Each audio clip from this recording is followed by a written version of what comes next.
Padre, gracias por la oportunidad que nos das de venir a tu palabra, de abrirla, y te rogamos que nos hables, no solo nos instruyas, sino que queremos ser corregidos, exhortados, transformados, Señor. Abre nuestro corazón y nuestra mente, abre nuestra disposición, Señor, que no nos distraigamos con otras cosas y que podamos escuchar lo que tú quieres decirnos en el nombre de Jesucristo, Padre. Amén. Miqueas capítulo 4. El capítulo 4 de Miqueas habla de cosas en el porvenir. Ustedes saben que los profetas tienen esta característica de que a veces están hablando de un evento ahí cercano a los que lo están escuchando. En este caso está hablando de la invasión que va a venir, ya sea por Asiria o por Babilonia, ¿no?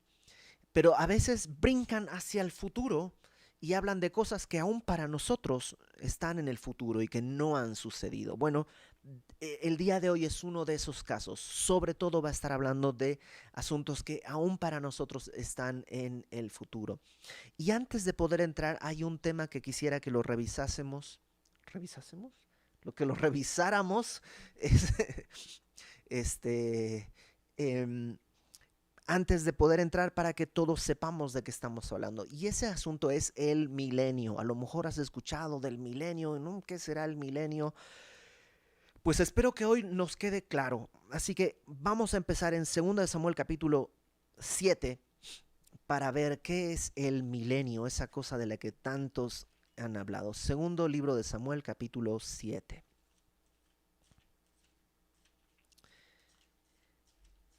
Te pongo el contexto. En el capítulo 6, o sea, un capítulo antes, eh, David llevó el arca a Jerusalén.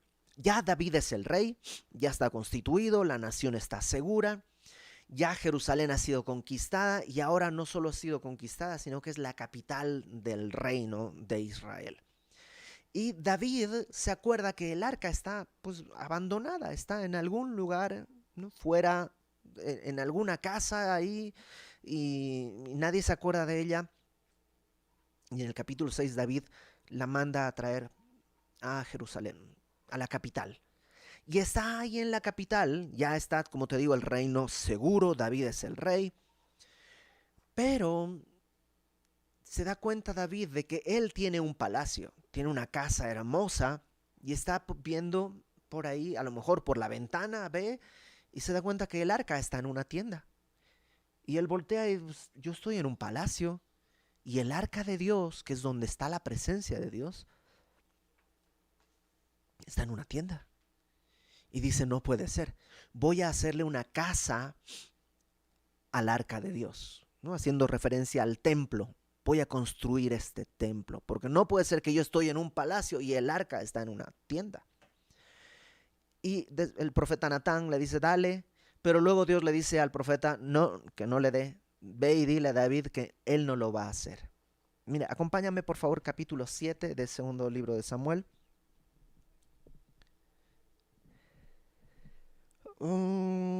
Versículo 10.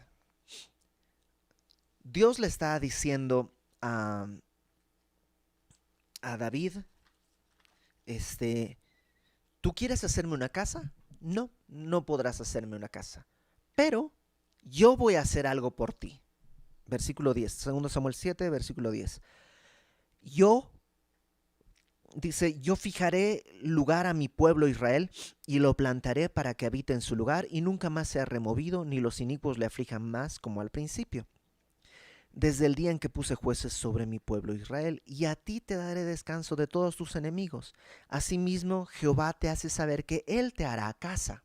Entonces David dice, yo quiero hacerle una casa, y Dios dice, no, David, tú no me harás casa, yo te voy a hacer casa a ti.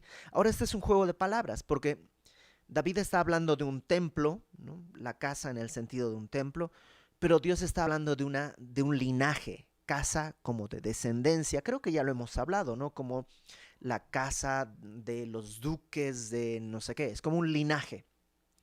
Entonces Dios le dice, yo te voy a hacer casa a ti, David. Versículo 12.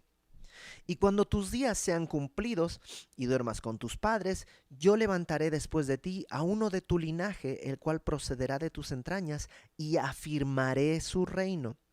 Él edificará casa a mi nombre, y yo afirmaré para siempre el trono de su reino. Y una vez más está en este juego de palabras que está hablando en un sentido cortito de Salomón, porque Salomón, cuando David muere, Salomón es su hijo, el que va a hacer la casa, ¿no? el templo de Dios, pero a la vez no está hablando de Salomón, porque dice voy a hacer su reino para siempre, y Salomón no tuvo un reino para siempre. Está hablando de alguien en el futuro, del Mesías, el que le edificaría casa, ya no solo como templo, sino como familia, como linaje, y que su reino sería para siempre. Y esta es la promesa que Dios le hace a David. Y si te das cuenta, es una promesa sin condiciones. No le dice David, si tú haces esto, yo te voy a edificar casa. No. De hecho, lo que le está diciendo es David, tú no vas a hacer nada, yo voy a hacer esto. Y ni te estoy preguntando, te estoy diciendo, yo te voy a edificar y de tu descendencia voy a levantar a uno cuyo reino no tendrá fin.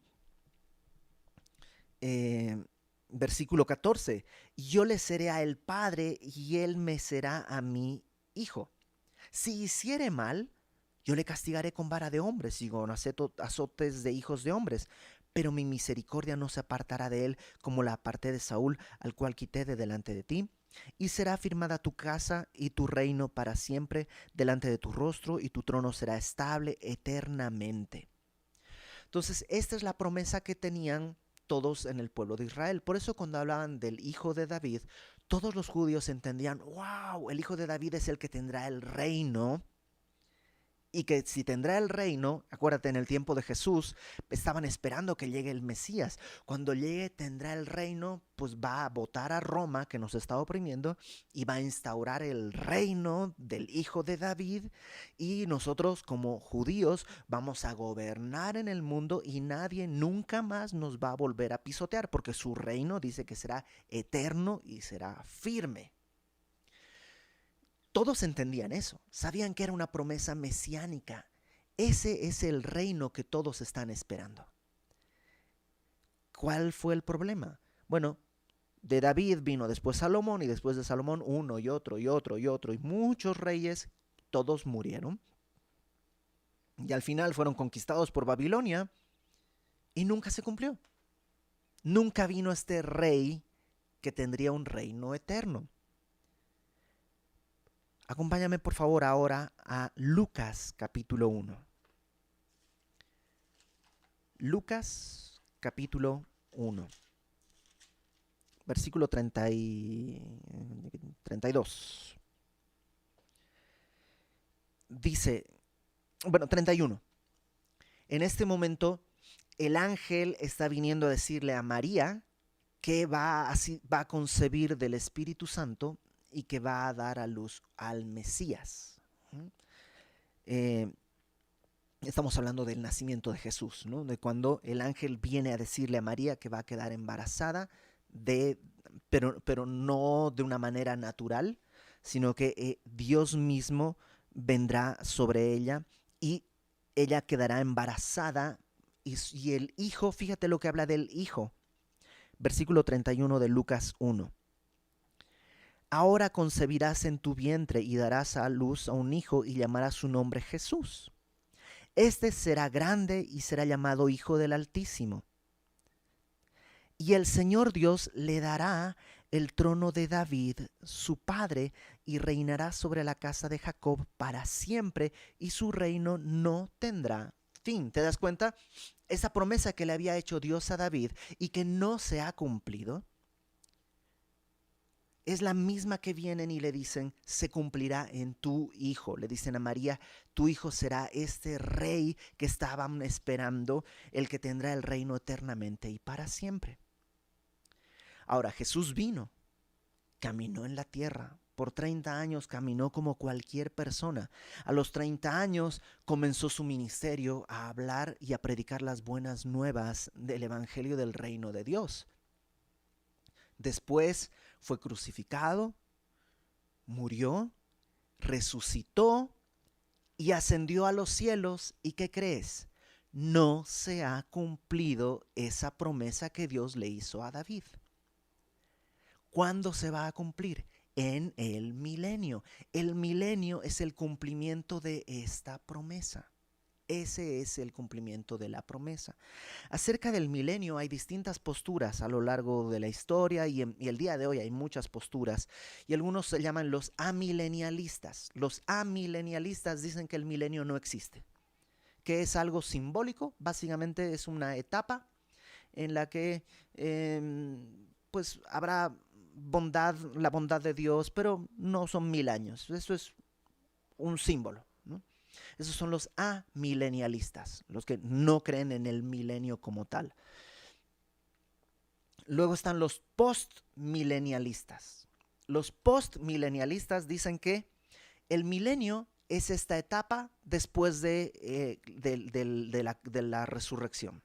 O sea, Cristo resucitó y entonces entramos en el milenio. Y el evangelio un día crecerá y llenará toda la tierra. Y cuando todos hayan escuchado el evangelio, vendrá Cristo ya a un mundo que está ordenado. Porque ya todos creyeron, todos ya son creyentes, cristianos, ya hay paz en el mundo. Y entonces Cristo viene a reclamar lo suyo.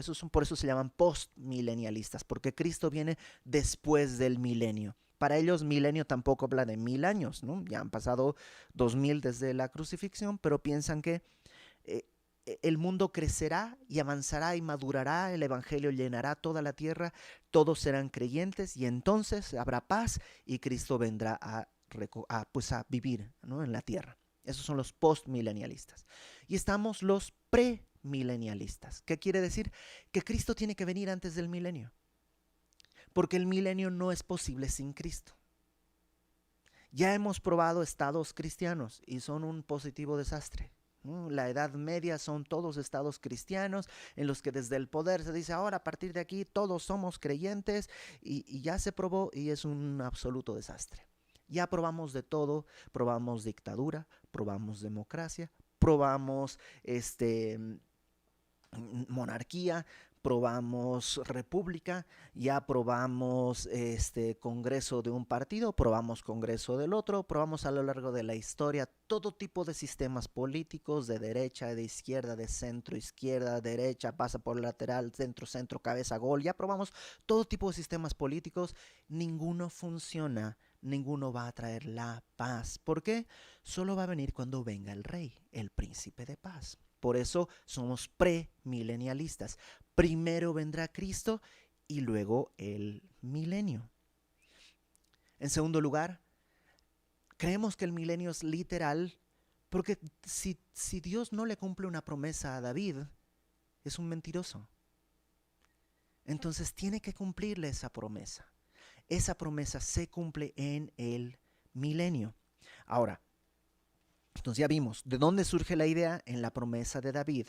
Esa promesa se reitera a Cristo, que Él va a ser ese rey cuyo reino no tendrá fin. No ha sido cumplido. ¿Cuándo será cumplido este evento? Bueno, vamos a Mateo capítulo 25.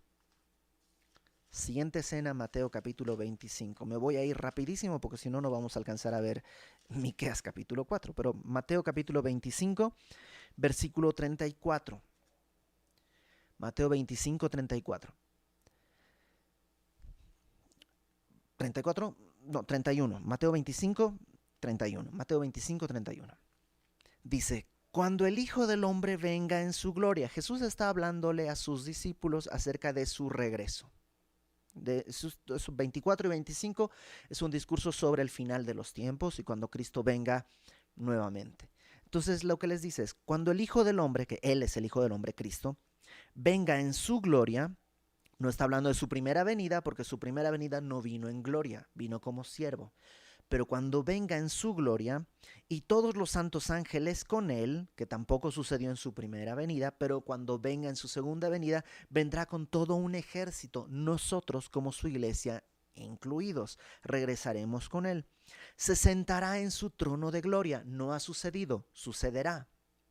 Cuando venga, la segunda vez que venga, se sentará en su trono de gloria. ¿Te acuerdas? Tiene que reinar, es el milenio. Y serán reunidas delante de él todas las naciones, y apartará los unos de los otros como aparta el pastor las ovejas de los cabritos, y pondrá las ovejas a su derecha, los cabritos a su izquierda. Y entonces el rey dirá a los de su derecha: venid, benditos de mi Padre, heredad del reino preparado para vosotros desde la fundación del mundo. ¿Qué reino? El reino milenial. No está hablando del paraíso, sino el reino milenial. Este reino que va a inaugurar con su regreso, cuando Jesús venga con su santa gloria a reclamar el reino, a cumplir la promesa que le hizo a David, porque Dios le hizo una promesa a David: un rey judío en un imperio judío.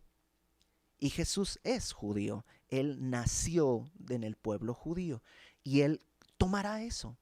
Dice, cuando venga el rey, tomará a las naciones, todas las naciones, después de la gran tribulación, todas las naciones que están ahí, que han sobrevivido a la gran tribulación, él las pondrá enfrente y juzgará las ovejas de los cabritos. Y a las ovejas les dirá: vengan, pueden entrar al reino que Dios ha preparado, porque tuve hambre, me disteis de comer, tuve sed, me disteis de beber, fui forastero, me recogisteis, estuve desnudo, me cubristeis, enfermo, me visitasteis en la cárcel y vinisteis a mí. Y entonces los justos, estas ovejas, le responderán: Señor, ¿cuándo? ¿Cuándo te vimos hambriento y te sustentamos, o sediento y te dimos de beber? ¿Cuándo te vimos forastero y te sustentamos, o te recogimos, desnudo, te cubrimos? ¿Cuándo te vimos enfermo o en la cárcel y vinimos a ti? Y respondiendo el rey les dirá: de cierto os digo que en cuanto lo hicisteis a uno de mis hermanos más pequeños, a mí lo hicisteis. ¿Qué está pasando? Acabamos de salir de la gran tribulación. Durante la gran tribulación, el anticristo ha perseguido al pueblo judío con una ferocidad insospechada. Por eso se llama la gran tribulación. Jesucristo dice: no ha habido una nunca antes. Lo que pasó con Hitler es un juego de niños comparado con lo que sucederá en esos 7 años de la gran tribulación. Entonces dice, ahí en ese tiempo ustedes vieron a mi pueblo, le dieron de comer, lo visitaron en la cárcel, los cuidaron. Por eso demostraron su fe, son justos, entren al reino de mi Padre. Y los otros, los que no hicieron esto, los que estuvieron del lado del anticristo, pero que sobrevivieron a toda esta etapa de la gran tribulación, léelo en tu casa, lo que les dice es: ustedes son malditos al lago de fuego y serán enviados al lago de fuego. Y entonces, esto se conoce como el juicio de las naciones. Entonces comenzará su reinado milenial. El milenio, su reino milenial. Acompáñame por favor a Apocalipsis capítulo 20. Aquellos que estudiamos Apocalipsis hace algunos años ya lo estudiamos esto un poquito más en detalle. Capítulo 20. Apocalipsis capítulo 20. Nomás para que tengamos contexto, capítulo 19 es el regreso de Cristo. Léelo en tu casa.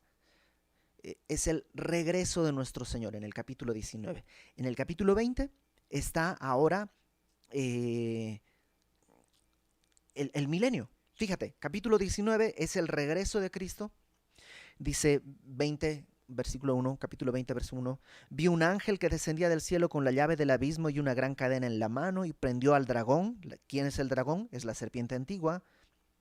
Es el diablo, Satanás. Lo ató por 1000 años. Por eso se llama milenio, porque son 1000 años. Cuando Cristo regrese, lo primero que sucede es que Satanás es atado por 1000 años.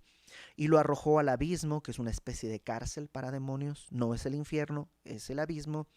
Y lo encerró y puso sus sellos sobre él para que no engañase más a las naciones hasta que fuesen cumplidos 1000 años. Después de esto debe ser desatado por un poco de tiempo. Y vi tronos. En el milenio no solo está el trono de Dios de Cristo en Jerusalén, sino que además dice que vi muchos otros tronos y se sentaron sobre ellos los que recibieron la facultad de juzgar. ¿Quiénes son esos? Pues tú y yo. Los que hemos sido fieles sobre lo poco, seremos puestos sobre lo mucho. Y una y otra vez Jesús habla de eso. Aquel que es fiel aquí en lo poco será puesto sobre lo mucho. Apocalipsis 2 y 3 son promesas a la iglesia. Y una de ellas es, ustedes se sentarán en mi trono como yo me he sentado en el trono de mi Padre y juzgarán conmigo. Pablo también le dice a Timoteo que reinaremos con él. Los que sufrimos reinaremos con él. Entonces aquí estará Él en su trono y cada uno de nosotros en distintos puestos de autoridad. Y etcétera. Bueno, luego sigue leyendo lo demás. Este es el milenio. Después de 1000 años, ¿qué pasará? Como vimos, Satanás será dejado libre. Estos 1000 años son 1000 años en que no hay guerras, no hay problemas. Todo, no es que no hay pecado, pero estamos todos juzgados con juicio perfecto, no hay corrupción. Todo Cristo lo juzga desde Jerusalén. Y cuando digo todo, quiero decir todo. O sea, bueno, sigamos, porque eso lo vamos a ver en Miqueas. Acompáñame ahora a Isaías, capítulo 11. Isaías, capítulo 11. Para que veamos cómo será el milenio. Entonces ya vimos por qué hablamos del milenio, porque es una promesa que Dios va a cumplir a David, que Dios se la confirma a Jesús cuando es anunciado su nacimiento, que no se ha cumplido en su primera venida, que se cumplirá en su segunda venida, cuando Él venga con sus ángeles a sentarse en su trono de gloria, juzgará a las naciones para ver quiénes entran al reino milenial y quiénes no, y ya vimos que es un reino. Apocalipsis capítulo 20, Satanás está encerrado, entonces Cristo gobierna y nosotros con él. Capítulo 11 de Isaías. Saldrá una vara del tronco de Isaí. ¿Quién es el tronco? ¿Quién es Isaí? Es el padre de David, ¿no? Entonces estamos hablando del mismo asunto, ¿no? Saldrá una vara del tronco de Isaí, un vástago retoñará de sus raíces. Retoñar es esta idea de algo que parecía muerto, pero ha vuelto a la vida, ¿no? ¿De quién estamos hablando? De Cristo. Reposará sobre él el espíritu de Jehová, espíritu de sabiduría, de inteligencia, de consejo, espíritu de poder, de conocimiento, de temor de Jehová, y le hará entender diligente en el temor de Jehová.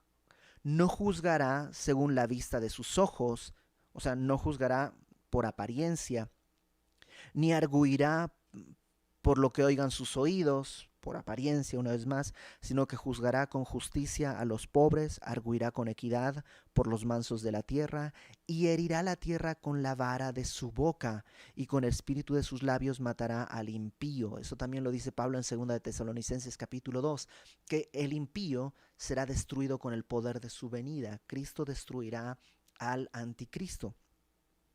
Y juzgará, dice, con vara. Salmo capítulo 2 dice, pídeme y te daré todas las naciones de la tierra y tú las despedazarás como con vara de alfarero. Cristo será un rey absoluto en Jerusalén. A veces me preguntan, Ibert, ¿cuál es tu postura ideológica en cuanto a política? ¿Eres de izquierda, de derecha? Y la verdad es que tengo una postura ideológica, como todos, ¿no? Yo tengo una postura que ha madurado con los años. Pero en realidad, ¿sabes qué es lo que yo, si me preguntan cuál es mi postura ideológica medular, verdadera, yo soy teoimperialista. Ese es mi anhelo, un teoimperialismo, un imperio dictado por Cristo desde Jerusalén. Y eso no es democracia. O sea, aquí no hay, Señor, no es justo, no quisiera, no, aquí se hace lo que Él dice. Él será un rey absoluto y soberano. Aquí no hay independencia de poderes, Él es todo. Él es el poder judicial, el ejecutivo, Él es todo, porque Él es el Señor de señores, el Rey de reyes. Y dice que Él juzgará con la vara de su boca y será la justicia cinto de sus lomos. Ahora, este es el asunto. Aunque Él es todo, Él es incorruptible. Por eso podemos confiar. Su justicia será justa y perfecta. la fidelidad ceñidor de su cintura. Fíjate, versículo 6, ¿cómo será el milenio? Morará el lobo con el cordero y el leopardo con el cabrito se acostará. El becerro y el león y la bestia doméstica andarán juntos y un niño los pastoreará. La vaca y la osa pasarán, sus crías se echarán juntas y el león como el buey comerá paja. Y un niño de pecho jugará sobre la cueva del áspid y el recién destetado extenderá su mano sobre la caverna de la víbora. No harán mal ni dañarán en todo mi santo monte, porque la tierra será llena del conocimiento de Jehová, como las aguas cubren el mar. Entonces, cuando, no sé si has visto ilustraciones, ¿no? Que está eso, un niño con un león y jugueteando con una serpiente. Ese es el milenio. Todo será restaurado. Hay un gran debate si esto es literal, ¿no? Que literal vas a poder tener tu leopardo y, ¿no? Tu tiburón y todo, o si simplemente esta es una metáfora de la paz que habrá en la tierra. Sea como sea, este es el resultado de Cristo gobernando el mundo. Ese es el milenio. Y no hay manera de llegar a él si no es a través de Cristo. Cuando Cristo reine y gobierne sobre la tierra de manera física desde Jerusalén. Ok, vamos a Miqueas capítulo 4, por favor. Habiendo ya visto todo esto, capítulo 4. ¿Por qué era importante hacer todo esto? Porque si no hay una ruptura. En el capítulo anterior, en el capítulo 3, donde quedamos la semana pasada, dice, termina diciendo, versículo 12 del capítulo 3, por tanto, a causa de vosotros, Sión será arada como campo, Jerusalén vendrá a ser montones de ruinas, y el monte de la casa como cumbres de bosque. Y hablábamos de el juicio que Dios estaba trayendo a la ciudad, ¿no? Jerusalén sería destrozada, despedazada, arada, hecha pedazos, hecha polvo. Y el capítulo 4 comienza con algo completamente distinto. ¿Por qué? Porque no está hablando ya de ese momento, sino del milenio. ¿Qué pasará en el milenio? Capítulo 4, versículo 1. Acontecerá en los postreros tiempos, al final, cuando Cristo regrese, que el monte de la casa de Jehová será establecido por cabecera de montes. O sea, será el monte más importante. ¿En qué sentido? El gobierno surgirá de ahí. En el capítulo 2 de Daniel hay una visión. Y la visión final es una roca que cae y dice, la roca creció tanto hasta hacerse un monte que llenó toda la tierra. ¿De qué está hablando? Del reino del Mesías, el reino del milenio, el reinado de Cristo. Es esta misma imagen. La casa de Jehová será establecido, el monte de la casa de Jehová será establecido por cabecera de montes, más alto que todos los collados, y correrán a él los pueblos. Qué interesante. Todos correrán hacia Jerusalén. ¿El día de hoy sucede eso? Claro que no. Todo el mundo más bien desprecia Jerusalén. El día de hoy, si tú dices, no, yo creo en que los judíos merecen su tierra, ¿qué te pasa? ¿No ves a los pobres palestinos lo que les hacen? No los dejan explotarse con sus bombas en las calles de Jerusalén. Dice así como, bro, o sea, el día de hoy lo cool es ser pro-palestino, sin entender nada, no más ser pro-palestino. La Biblia dice que lo que viene es un reinado judío. Y cuando sea el reinado judío del Mesías, todas las naciones correrán hacia Jerusalén. Vendrán muchas naciones y dirán, venid, subamos al monte de Jehová y a la casa de Dios, del Dios de Jacob, y nos enseñará en sus caminos y andaremos en sus veredas. O sea, ¿te imaginas la gente queriendo ir a que Jesús dé un estudio bíblico y correr? Jesús va a hablar y correr hacia Jerusalén a escuchar cómo Él hará. Y dice, de Sión saldrá la ley. No son sugerencias, es la ley. Dios desde Jerusalén mandará según su norma y según su ley. De Sión, Sión es, representa un monte, el monte de Sión, pero también representa donde está el templo, pero también representa toda la nación de Israel, ¿no? Entonces, de Sión saldrá la ley, de Jerusalén la palabra de Jehová. Y Él juzgará, esto es dictar sentencia. Él juzgará entre muchos pueblos y corregirá a naciones poderosas hasta muy lejos. Y martillarán sus espadas para asadones y sus lanzas para hoces. ¿Qué está diciendo? No habrá guerra. Las espadas se convertirán en asadones, en las lanzas en hoces. O sea, ¿te imaginas? A ver, todas las ametralladoras, sí, las vamos a fundir y con eso vamos a construir eh, tractores y asadones y herramientas para cultivar la tierra. Todo lo que era hecho para la guerra será para cultivar la tierra, un tiempo de paz. Esto mismo está en Isaías capítulo 2, léelo en tu casa. Y esto es lo que está puesto en el edificio de las Naciones Unidas. Se destruirán las armas y se convertirán en instrumentos de agricultura. Eso está en las Naciones Unidas. Pero ellos no podrán hacerlo nunca. No se puede llegar a ese punto por medio de alianzas. Es Cristo quien podrá llevarlo a cabo. Y cuando Él venga pasará eso. Las armas, dice, se martillarán sus espadas y se convertirán en asadones.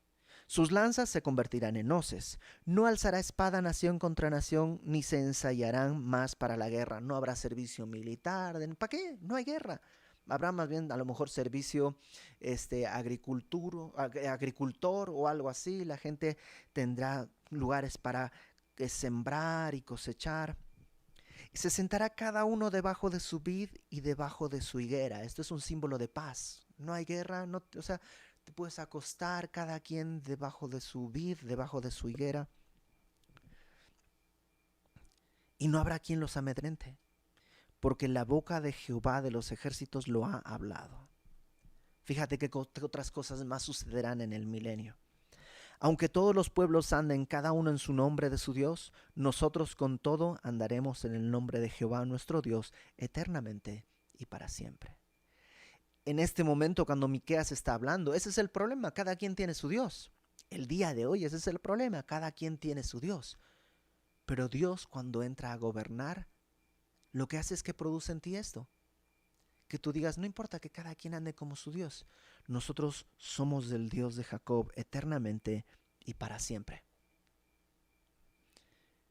¿Qué más sucederá? En aquel día, dice Jehová, juntaré la que cojea, recogeré la descarriada y a la que afligí, y pondré a la coja como remanente y a la descarriada como nación robusta, y Jehová reinará sobre ellos en el monte de Sión desde ahora y para siempre. O sea, Dios va a restaurar su pueblo que hasta el día de hoy cojea, que hasta el día de hoy no, rechaza el señorío de Cristo, lo reconocerá, lo verá, creerá. O sea, lo que sucedió en cada uno de nosotros de manera individual. ¿Qué sucedió? Esto que acabamos de leer, ¿no? No fue que Dios vino a nosotros y ahora decimos, Él es el nombre de nuestro Dios y le serviremos a Él eternamente y para siempre. Sí. No éramos nosotros la que cojea, la descarriada y que nos puso ahora como alguien que está firme y que Él es nuestro Rey. Sí, esto que sucedió internamente en cada uno de nosotros será una realidad para su pueblo en el milenio. Versículo 8.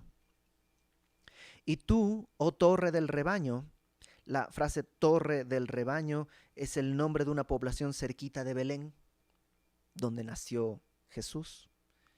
Fortaleza de la hija de Sión, la palabra fortaleza es Ofel.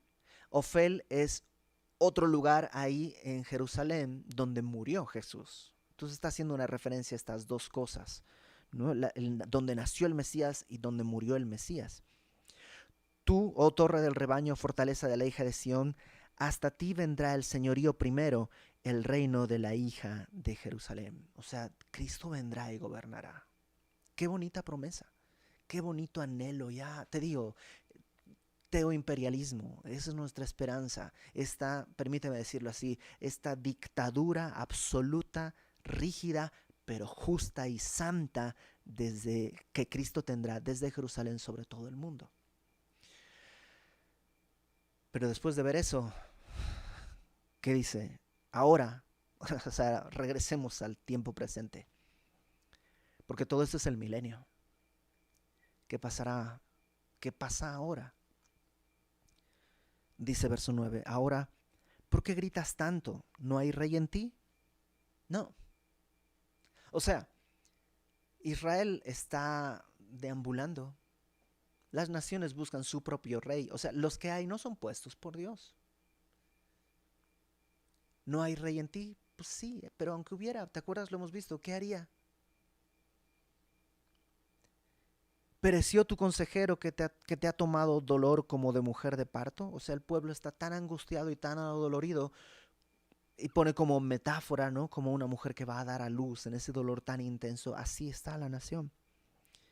Y le dice, duélete y gime, hija de Sión, como mujer que está de parto, porque ahora saldrás de la ciudad y morarás en el campo y llegarás hasta Babilonia. Lo que le dice es, sí, llora, y llora en serio, porque vas a abandonar la ciudad y serás llevada a Babilonia. Vendrá la cautividad. Por 70 años el pueblo tendrá que vivir en la cautividad. Y yo pienso, cuando tú y yo estamos necios con el pecado y Dios viene y dice, sé que eres mi hijo, pero ¿sabes qué? Vendrá un castigo. No para destruirte, pero necesitas reaccionar. Y te da una promesa, vas a estar conmigo por la eternidad. Pero mientras tanto la vida va a ser difícil. Fíjate lo que dice. Llegarás hasta Babilonia, allí serás librada, allí te redimirá Jehová de la mano de tus enemigos.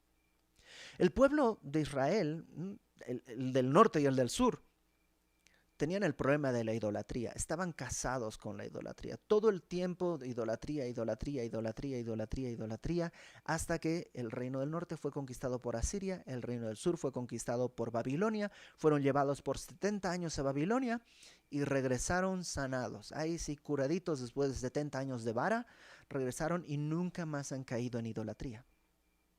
Dios les dice, o sea, eres tan idólatra, te voy a llevar a donde hay ídolos hasta que te asquees de ídolos. En el proceso fue un tiempo difícil. Vieron morir a muchos, vieron muchas familias despedazadas, pero al final Dios dice, te voy a librar allí. Y a veces Dios tiene que tratar así con nosotros. Y nos habla una y otra y otra y otra vez y otra vez y otra vez y en amor, hasta que en su misericordia dice, vas a perderlo todo y vas a dolerte y llora porque va a ser doloroso. Aguanta porque va a ser doloroso, pero así te voy a redimir.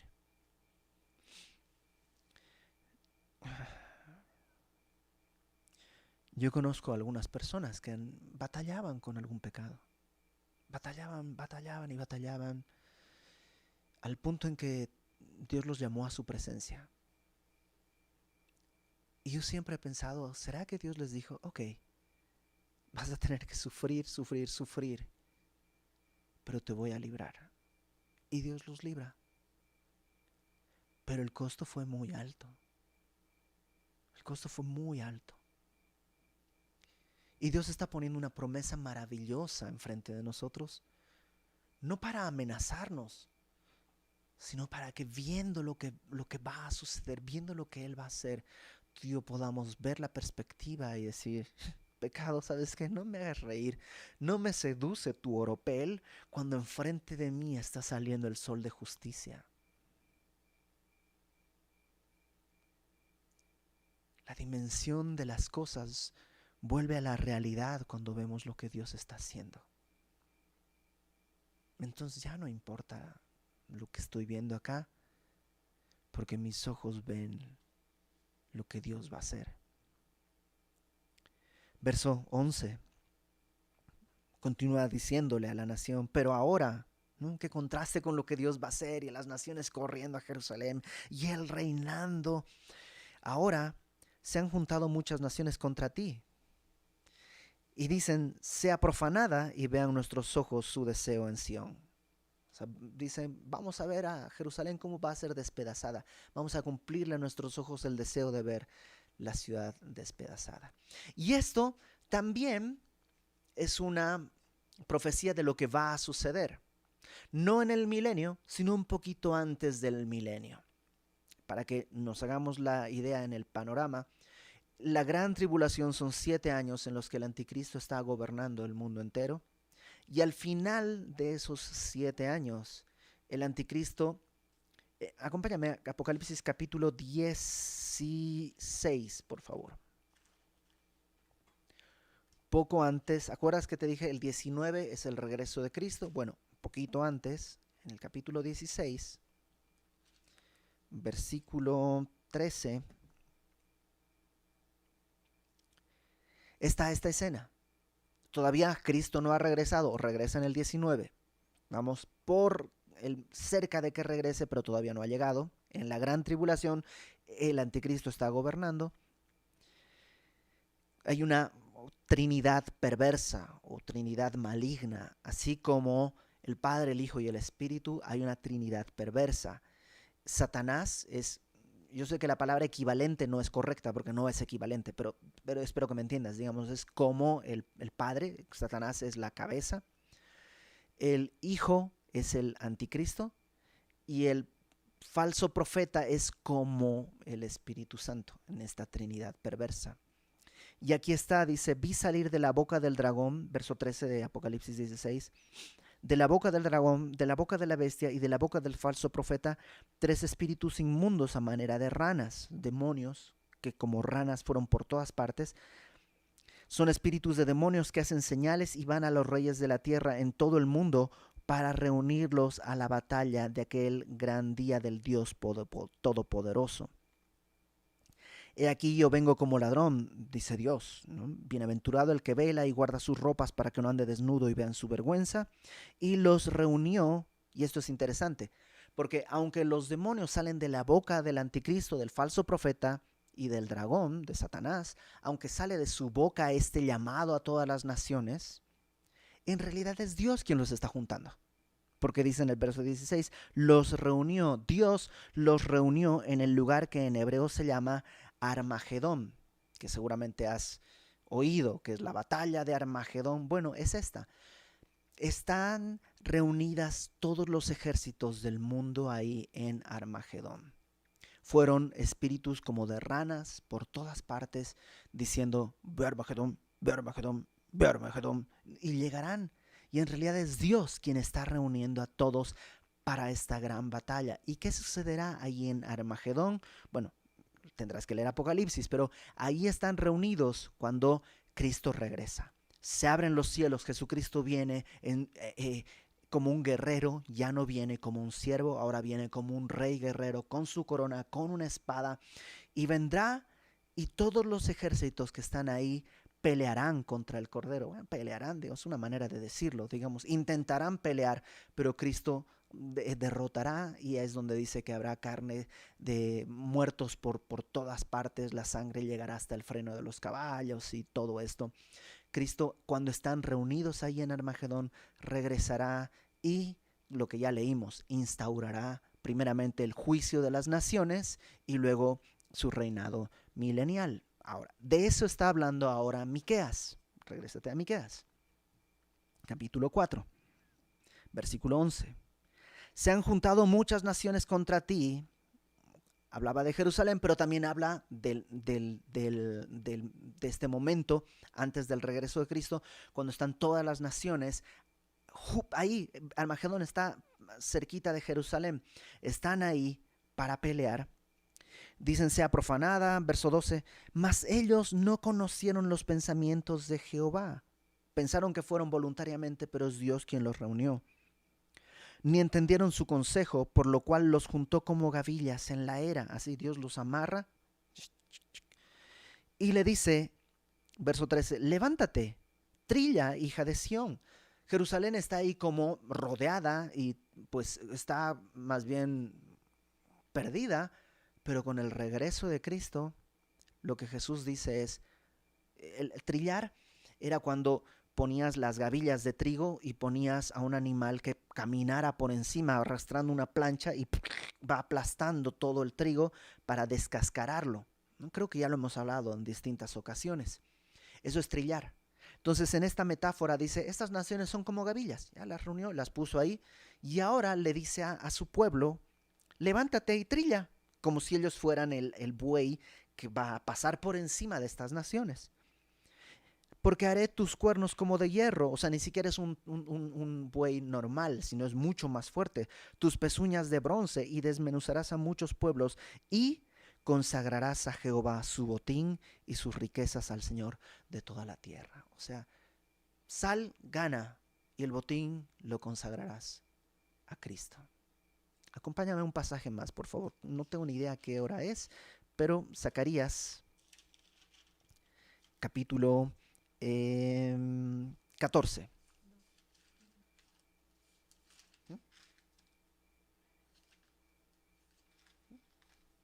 Zacarías capítulo 14. Eh, bueno, Zacarías hace varias escenas acerca de este último tiempo, pero esa es la que yo quería leer porque habla de lo que acabamos de estudiar. Zacarías 14 dice: He aquí, el día de Jehová viene, y en medio de ti serán repartidos tus despojos, porque yo reuniré a todas las naciones. ¿Te acuerdas? Todas las naciones, los espíritus de ranas que salen a buscarlos, ellos piensan que se están reuniendo a pelear, pero en realidad Dios los está llamando, Dios los está congregando. Reuniré a todas las naciones para combatir contra Jerusalén.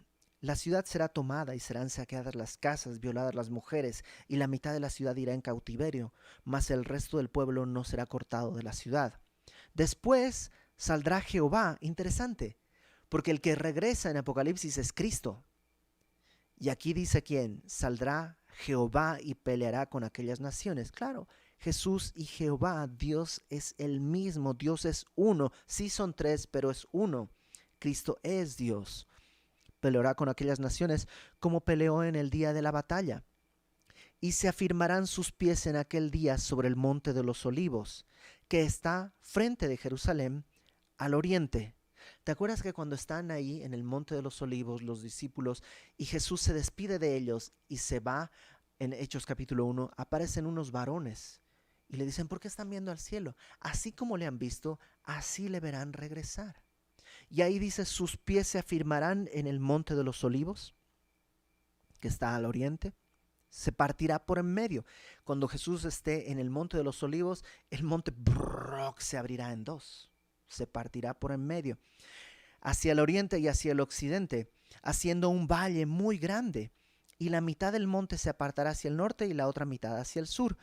Y huiréis al valle de los montes, porque el valle de los montes llegará hasta Asal. Huiréis de la manera que huisteis por causa del terremoto en los días de Usías, rey de Judá, y vendrá Jehová mi Dios, y con él todos los santos. Todos nosotros regresaremos con Cristo. El monte de los olivos se partirá en dos. Y dice, esto es maravilloso: acontecerá que en ese día no habrá luz clara ni oscura. Entonces, ¿cómo? O sea, porque no es luz ni clara ni oscura. ¿Cómo es? Pues trata de describir algo que no se ha visto nunca. Cristo en su gloria caminando entre nosotros. Los evangelistas dicen, pues, o sea, su ropa era blanca como pues ningún lavador puede dejar blanca su ropa. Ok, ¿cómo? O sea, es que no tengo vocabulario, ¿cómo lo expreso?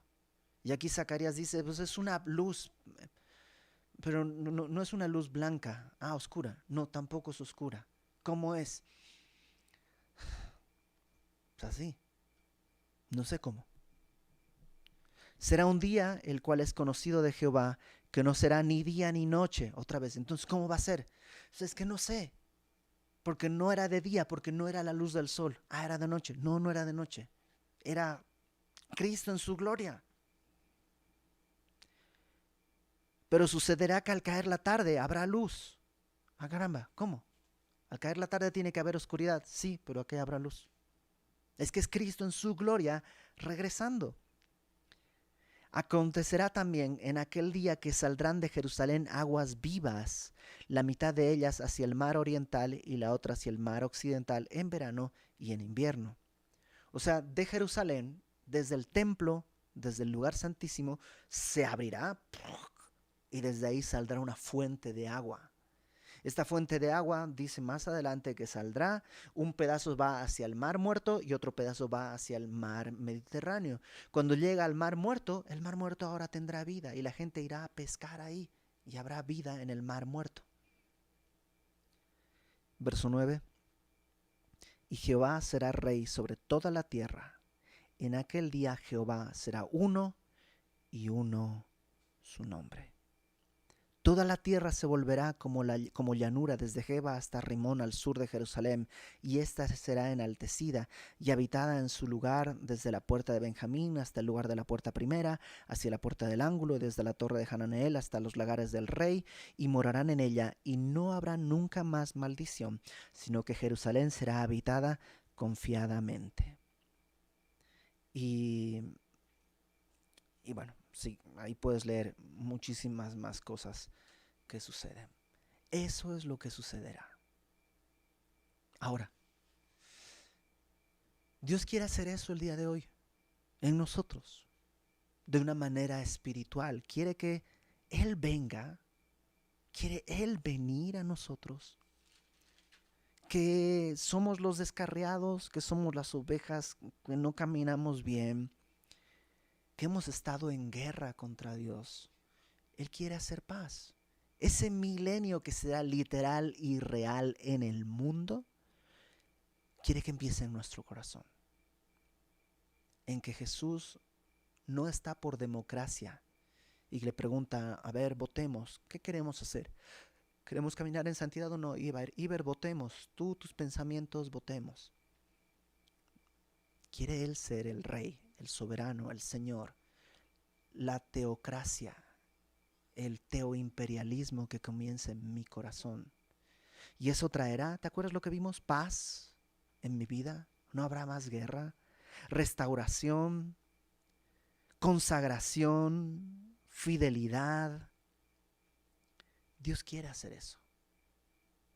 Y que el pecado que viene a rodear mi vida, el pecado que viene a querer conquistarme, Dios pueda decir, anda, Iber, písalo. Como a gavillas, písalo. Ya no te domina. Ahora tú puedes vencer porque mi espíritu está en ti. Dios quiere hacer eso. Se acuerda que somos polvo. Se acuerda que somos necesitados. ¿Qué necesitamos hacer entonces? Solamente lo que tú ya sabes. Reconócele como tu Señor. Reconoce tu necesidad. Ven con Él y dile, yo sí necesito que tú vengas. Que destruyas esta Jerusalén idólatra que yo he construido, que la hagas pedazos. Pon tus pies sobre mi vida y pártela en dos, y desde el centro de mi corazón haz que salga este río de agua viva. Dame tu espíritu y que llegue a los lugares muertos y que haya vida y que todo el mundo vea que esta nueva creación es distinta y que tú eres el Rey eternamente y para siempre en mi corazón. Y si es lo que tú quieres, porque es lo que yo anhelo, vamos a orar. Señor, yo sé que tú cumplirás cada una de estas cosas en tu tiempo sobre la tierra, y lo harás porque así lo has prometido y tú no mientes. Yo lo sé, Señor. Pero quisiera pedirte que hagas esto en mi vida el día de hoy. Que atravieses mi vida, que pongas tus pies sobre mí, que partas mi vida por completo, que de mi interior, como tú lo prometiste, Señor, corran ríos de agua viva. Señor, que lo muerto tenga vida. Padre, que yo ya no esté en guerra. Que transformes, Señor, todos los elementos que tengo para pelear en algo para construir y alimentar a los demás. Que yo, Señor, que he sido una oveja perniquebrada, coja, pueda caminar en ti y me hagas una nación fuerte. No fuerte ante los demás, sino fuerte contra el pecado, contra las tentaciones. Restáurame, Señor. Sé tú en mí y glorifícate de esa manera, Padre. Que el milenio para nosotros comience hoy con tu presencia. Envía tu Espíritu Santo. No lo merecemos, pero lo necesitamos. Lo necesitamos con urgencia, Señor. Y pedimos esto sabiendo que pedimos conforme a tu voluntad, porque es lo que tú quieres hacer. Aquí estamos, Señor. Rompe todo lo que tengas que romper. Haznos una nueva criatura en ti. Te lo rogamos humildemente, en el nombre de Cristo nuestro Salvador. Amén. Amén.